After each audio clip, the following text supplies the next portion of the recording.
just going to look at this piece. We go into edit mode. If we display the normals of the faces, you can see those are the normals, the directions of the normals.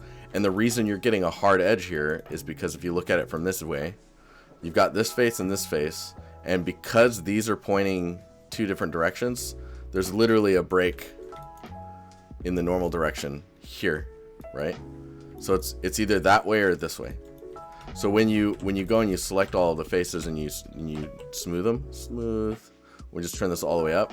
See, now you can see that what's happening is the normal direction is averaged between the two. So now when I go to edit, you can see the weight direction is this way, and that's why this is trying to kind of render spherically in the way that the shading is happening. Of course, it's over a cube, so it's not really going to be a sphere. And you can see when you add a loop and you move these around, you can see these are shifting. So these are vertex normals, and then you've got a face normal right in the middle here, per face. So let's go in and we'll turn off the face normals just so we can simplify the view. What weighted normals are doing is they're skewing this edge to be as close. Here, we'll just do it like this. We'll do it manually so you can see what's happening. So you can see right here, it's pointing up, and only if we really focus in this one little corner, it's pointing up all the way until this point, and then it starts to point at this 45 degree and then straight back out here. So when you look at it, if we turn the wireframe off now, if you look at it, now you're starting to get kind of what's looking like a bevel, right? Because literally what's happening is the normals are facing up till the last moment and then straight out. So this rounds in the normal vector. Let's delete those and just look at this model now. Now what weighted, I think I'd have to apply the modifier, but if we go in and we bevel these, see, now you're getting that kind of look, and it's because it's all averaged here. But this face, each vert for this face is pointing slightly outwards, right? So the lighting is going to be wrapping, which is causing this kind of crease in the way that the lighting is going across the normal of the face. And you can see it there. It's kind of, it doesn't look good. We'll just do this. I think I can split this one off, and we can put the weighted normals on here, and you can see all of a sudden it gets really nice.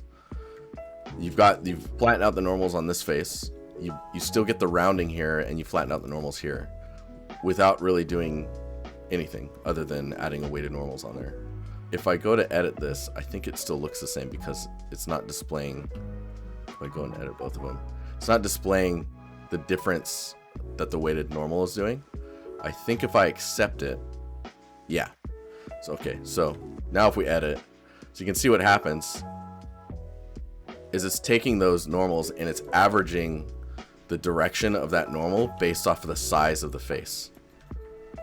So if it's really a large surface, it's going to favor pointing in that direction, and that's how you start to tighten up the graphics on level 3. No, that's how you start to tighten up the surface direction of the larger shapes. It has some great advantages. There's some issues we've ran into a little bit with baking, which I believe Meloria, the person who's in the mentorships right now, I believe Meloria has actually found a way to bake with them in Marmoset. But it's really effective. You'll also notice that sometimes, where we got here? Okay. I'm like, come on. No. If you need to remove the geometry data, clear custom split normals data, you clear that and it'll go back to what it was before the weighted normals modifier is added. You can also hear it called face weighted normals, which is probably the more common. So if we go weighted and let's duplicate this.